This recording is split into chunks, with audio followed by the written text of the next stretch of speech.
And that's why things like this are considered controversial. What we really are saying is we're face to face with something that is telling us we must change. And that creates discomfort in us because ultimately we don't want to change. We want to stay where we are. We want to stay in our comfort zone. So that's what this issue is ultimately all about. Evolution always must take us out of our comfort zone and into unknown territories. So it is always controversial when proposing behavioral changes to people who have simply done these things in an unconscious state of mind their entire lives and been taught that it is okay and that there are justifications for these practices. We defined carnism last week as a dogmatic religion, moving on to slide number 9 now, as a dogmatic religion based entirely upon violence.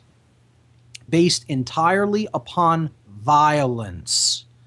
The main belief system of which is that it is morally justifiable and or necessary to kill animals and eat their dead flesh. I called carnism last week in no uncertain terms the ultimate expression of domination. The ultimate expression of domination. We blew apart, as I said, the normal, natural, necessary argument last week. This argument, I've said, is provably false, immoral meat industry propaganda. It is not normal, it is not natural, and it is not necessary. And we looked at those provably false arguments last week. We talked about the numbers of lives extinguished needlessly in the animal population just last year alone.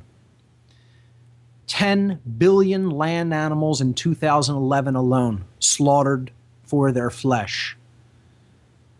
If aquatic animals, water-based animals, are taken into consideration, that number in the United States alone, in the last year alone, totaled over 65 billion with a B lives extinguished. Worldwide figures were over double that number and places the total number of animal deaths at the hands of human beings in the year 2011 alone at well over 150 billion animals. That is 21 times the population, the human population of this planet. This week, we're going to start in with looking at justifications for the continuation of this practice, and we're going to look at them one by one. And really, there's many more justifications than just the number I'm going to list here, but I want to focus on 6 major justifications for the continuation of the immoral practice of carnism. It is a religion, as I've said. It's not just an ideology and a practice. It's a religious belief system. It is based on things that are not grounded or rooted in fundamental principles of truth. Therefore, it is a religion. A religion is defined by the root word religare in Latin, which means to tie back, to hold back, or to thwart from forward progress.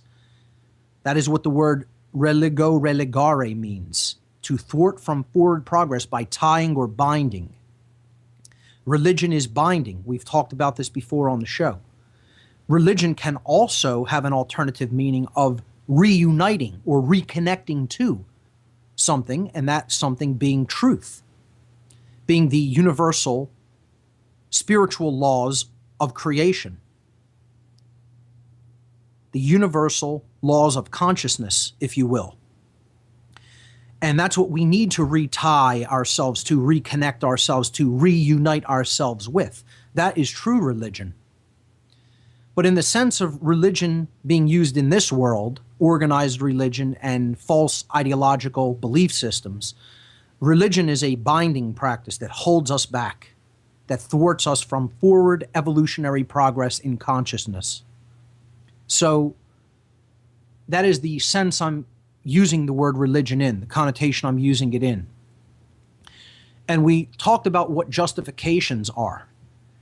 Justifications are, we could also look at the root word of justification. It comes from the Latin jus, meaning right or law, and the Latin verb facio facere, which means to make or to create. So when we put these together, justification, it means to create a right, to make up a right that does not exist, to make a right out of a wrong, to imagine to oneself and to try to tell oneself that a wrong is a right. That's what justification or justifying something is doing. It is trying to make a right out of something that is wrong, morally wrong. And justifications really hold no weight. They hold no water. They are something that they're lies that we tell to ourselves. That's really what a justification is. Justifications are lies that we tell to ourselves about what we may be doing, what we are allowed to do, that actually causes harm to other living beings. There's no such thing. If it causes harm to other living beings, you shouldn't be engaging in that practice. So justifications means the creation of rights that do not exist. And I put the slide number 13 with alien beings, seemingly comical slide, until you really think about it and you understand this is exactly what humanity is. For anybody who's truly aware, you realize humanity is food. By our own choice, by our own ignorance, through our own ignorance, we are food. I mean, you want to really know what the purpose of the prison planet is? It's to make you food.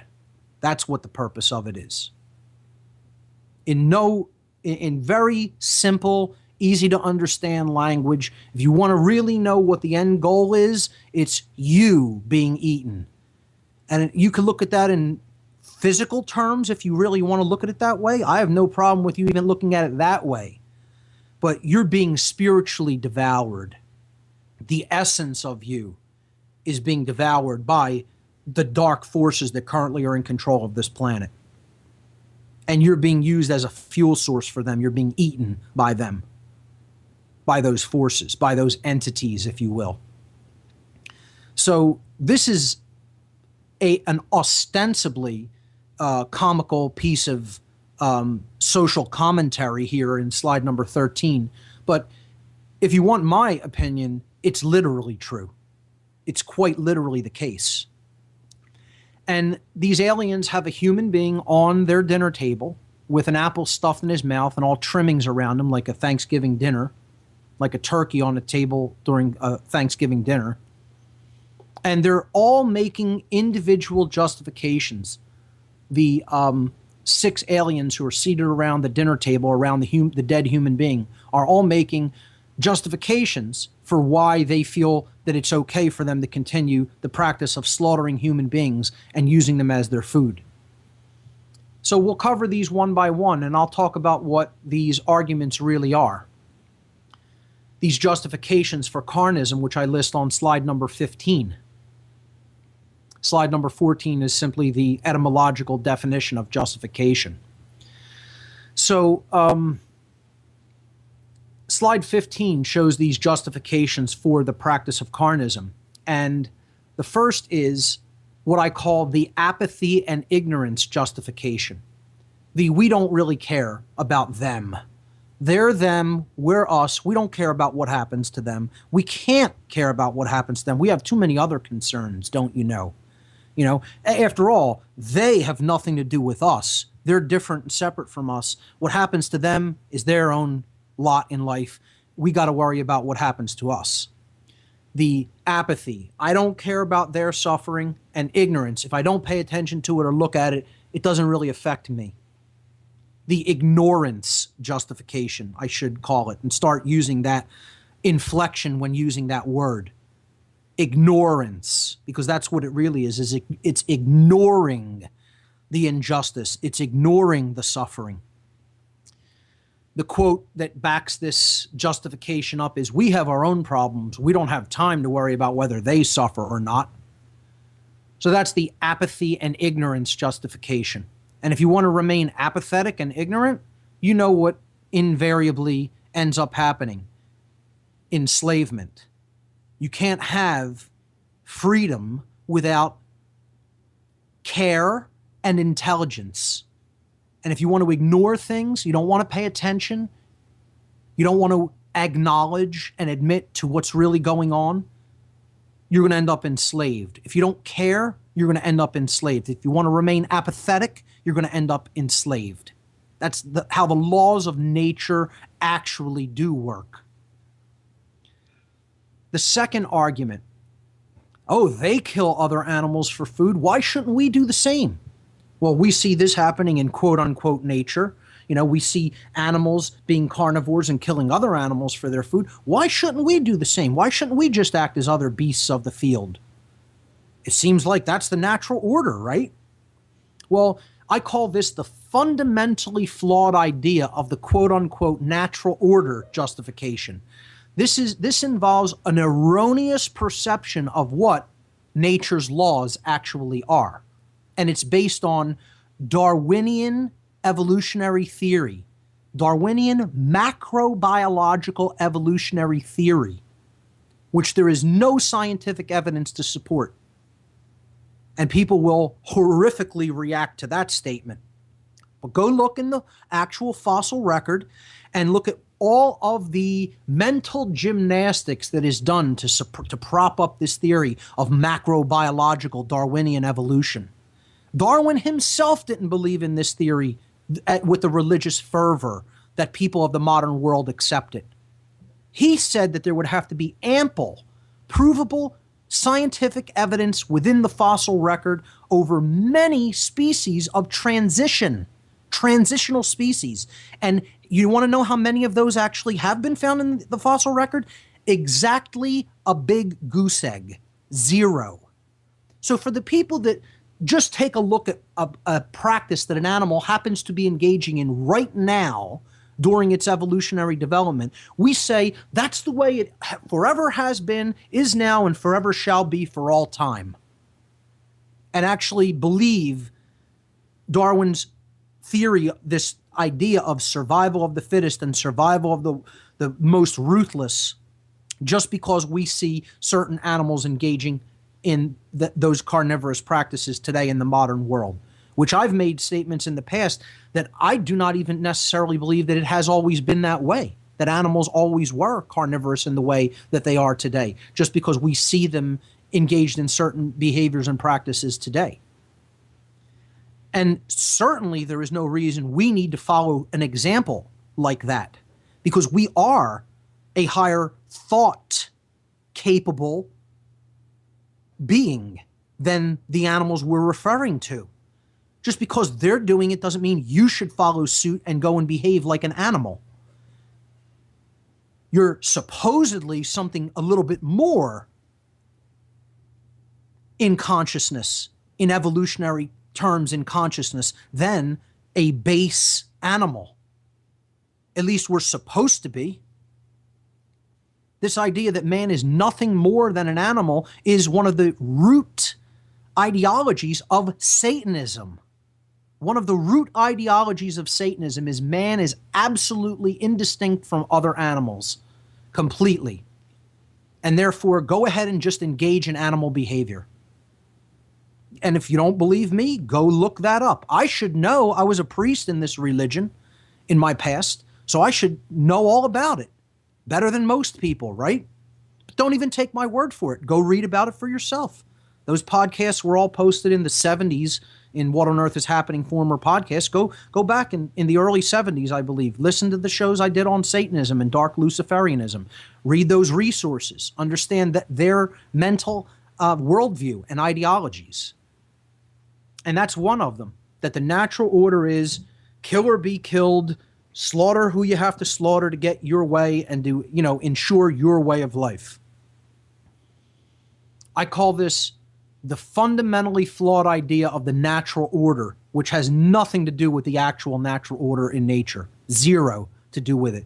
It's based on a completely erroneous assumption, based on very brief, thin slicing instances of time. And you're making a judgment on what the totality of the natural order actually is. And it has nothing whatever to do with that erroneous perception. And we're going to be talking about that a little bit later on the show. The third justification, God gave us dominion over the animals. I love this one. Can't you tell how much I love this one, folks? This is my favorite of them all. God gave us dominion over all the animals. So that means we can murder them and just use them as we please. Yeah. Yeah, that's God's commandment to us, right? He said, you can go and murder as viciously, violently, and abundantly as you want, as long as you're doing it to animals, not other human beings. Just go and do it to them, because they're completely separate from my creation. You're my favored ones, but them, I don't really care about what you do to them. So just go right ahead. And Christians actually believe this bunk.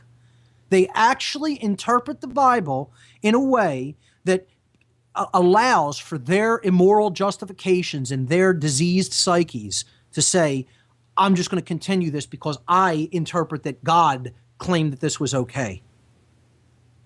And they're not even reading their own book. They don't even understand their own book. They don't even understand. They understand the words of the Christ in their own Bible. Zero, less than zero. They have what I call negative knowledge of it. Not only do they have no idea what the actual teachings of the Christ consciousness is all about, but they actually have ascribed things to it which have nothing whatsoever to do with it.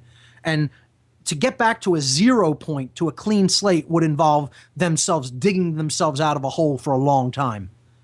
I call that the state of negative knowledge. Not only don't you know anything, you've put a whole lot of erroneous beliefs on top of the 0 point. So you have to dig your way back to zero.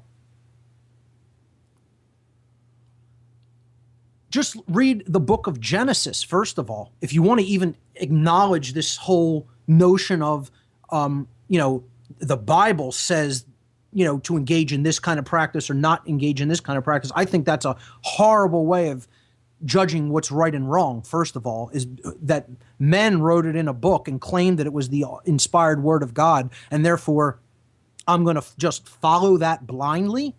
You need to know, you need to develop true conscience, which is the definitive knowledge of the objective difference between right and wrong. Not have a belief system about what you think is right or think is wrong, and then back it up with man-written words that you're claiming is the divine and inspired word of God.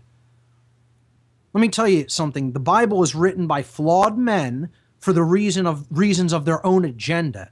And yes, they're putting some truths in there, absolutely. Because to have a poison pill be taken by anyone, you need to wrap it in a whole lot of good stuff. Otherwise, you'll smell the poison, you'll taste the poison, and you won't want to take it into yourself.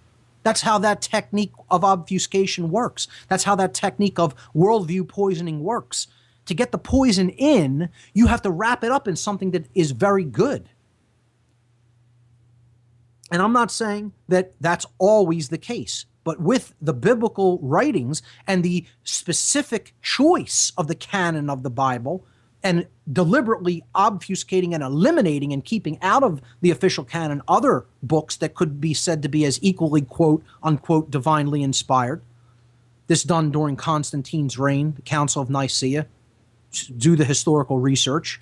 They're leaving out a whole lot of other things that say things that are in direct opposition and contrast to what's being said in other books of the Bible. So the Bible's self-contradictory, number one. And I'm not saying there aren't good truths to be found in it. I've talked about them many times on this show.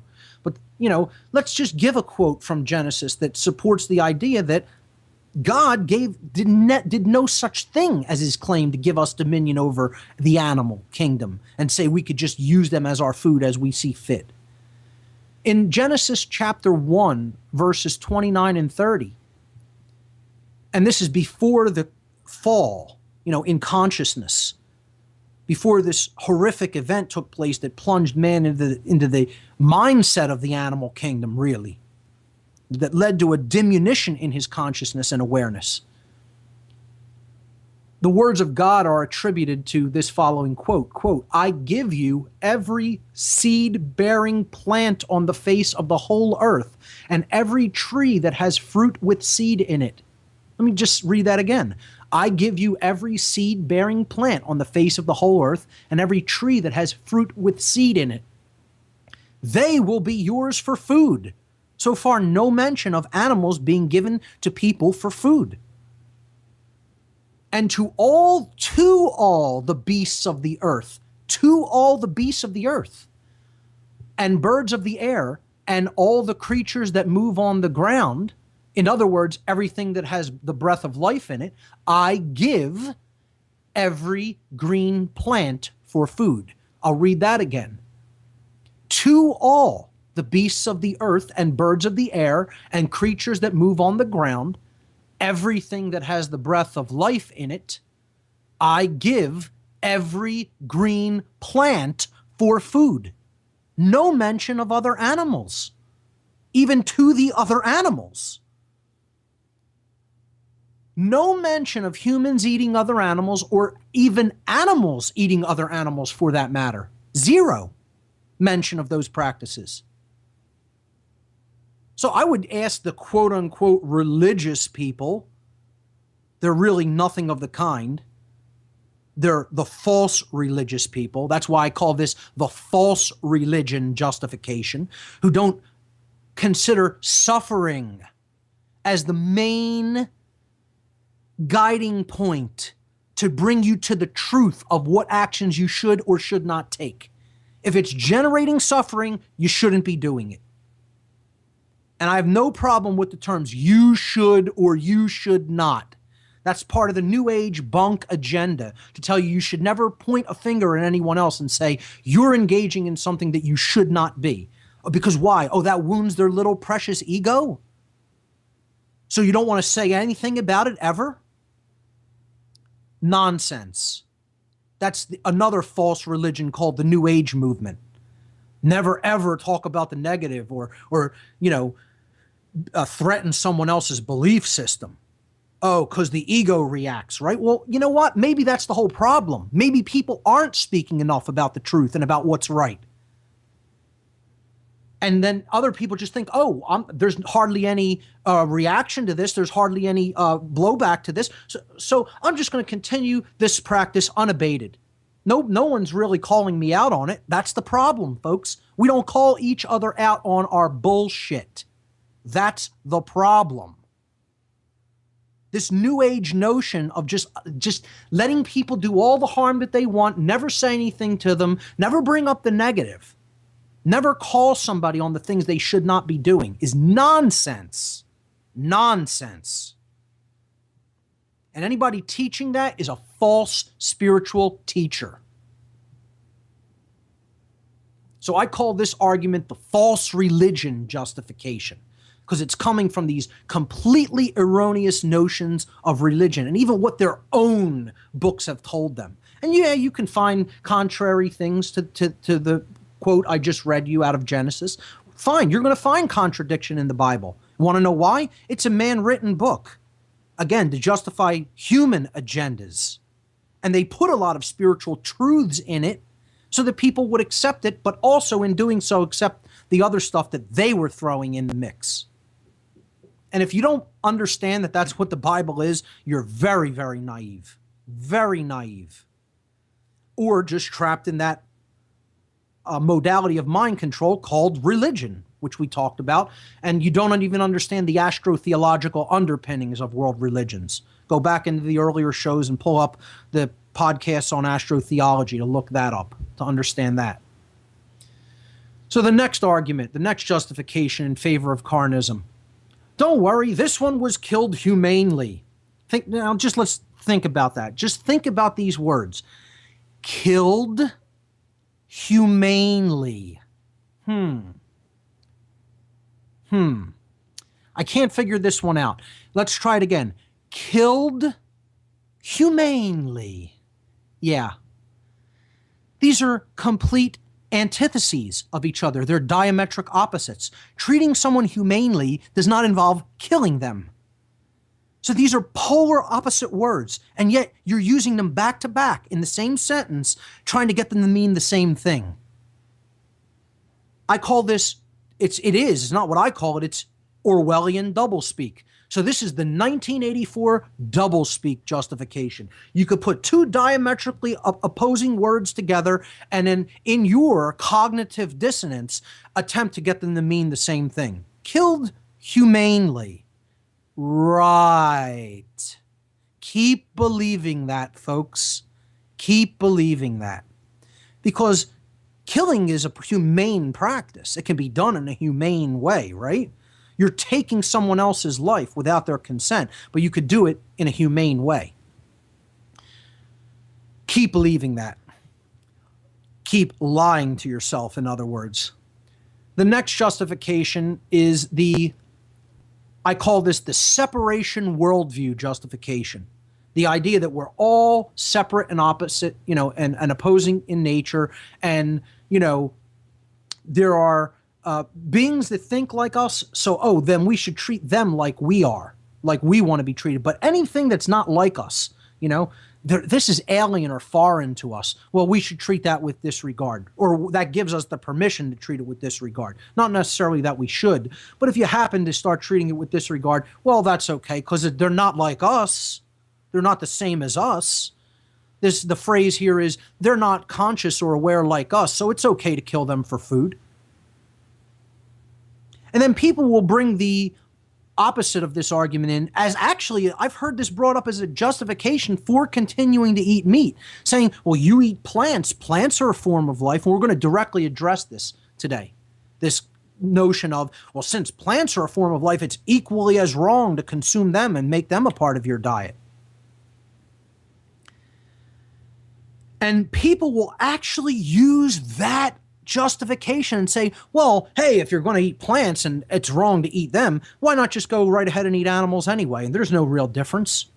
Well, there is a difference. There is a difference. And if you understand the laws of assimilation, if you really understand the natural laws, the true natural order that does exist here, you would understand, yes, we can at this point in our evolutionary development consume plants for our sustenance. I would say at some point when you move to be as evolved that you would not need plants as part of your diet, that the physical vehicle would be so light or so non-physical that you would not need plants, then I would even go and make the statement, now you shouldn't be eating plants. Let them be. If you can live on breath, live on breath. If you can live on light, live on light. And these things are possible. Not everybody is at that point in evolutionary development. I would say the human physiology is at the point of development where we can live without eating animal flesh, dead animal flesh. And I don't even see really there being any point in time where we could not have, where the practice of carnism was necessary. I don't really see there being any time when that was the case, that it was necessary to do what we're doing to animals, that is completely poisoning the field of consciousness and energy in which we're all living. And then finally, the no justification, as I coined it last week, or in other words, the truth, also known as simply the truth. And that is, well, I do feel bad about what I'm doing here, but I could never give up my meat, quote unquote, my meat. It's just way too tasty. It just tastes too good. I'm too addicted to it. I could never develop the willpower to really change who I am and desist in a practice of violence or violence by proxy, which is what carnism is. And those are really the justifications that we use to try to create a right. That's what the word justification means. Creating right, making a wrong into a right. Of course, this is an illusion. It can never be done. It will never be done. It's only an illusion that exists in a diseased psyche that is trying to make a wrong action okay in their own mind, in their own psyche. So we also looked at the law of correspondence last week when it comes to this practice.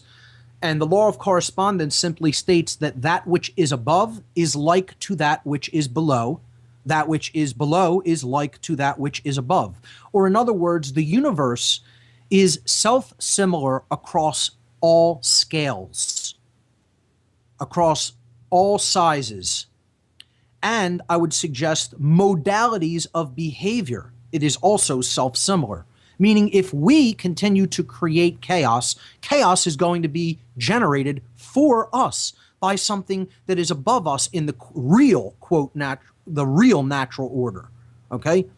The universe is going to intelligently rearrange the field of consciousness around us to provide the experience that we have been generating through our behaviors. And it's going to reflect that experience back to us so that we will learn the lesson that, hey, it's not okay to behave like this. We should not be engaging in such practices. And people look at the image that I presented and they think of it like, oh, well, that's just the natural order. Oh, life eats life. And, you know, a little bit, life that's real small gets eaten by something that's bigger, and then that gets eaten by something that's even bigger. No, that's not the natural order. This is the Darwinian notion of the natural order that is a religion that is based on dogmatic religious belief systems. This is not the real natural order. This is not what nature does. This is chaos. This is the state of chaos. It's the exact opposite of order. Things, everything eating everything else. That's chaos, ladies and gentlemen. And that's chaos that we have created by not saying no to this condition. This is a condition. It's not the natural order. It's not nature. There's a difference between the human condition and human nature. We've talked about that ad infinitum on past shows. In natural law, when people say, well, animals eat other animals, so why shouldn't humans do it? It seems like it's natural. Human beings, because of the complexity and the different nature, the higher nature of their consciousness and their ability to think and reason and comprehend and delve into the laws of nature and understand them. So their ability to reason and understand ultimately holds a human being to a higher standard when it comes to moral law than animals are held. Now, that isn't to say that when an animal, eats another animal, that's wrong for them. We are held to a higher standard because of our higher consciousness. So natural law is going to have an effect upon us for doing that. There is also another consideration to take into account when it comes to this, and something that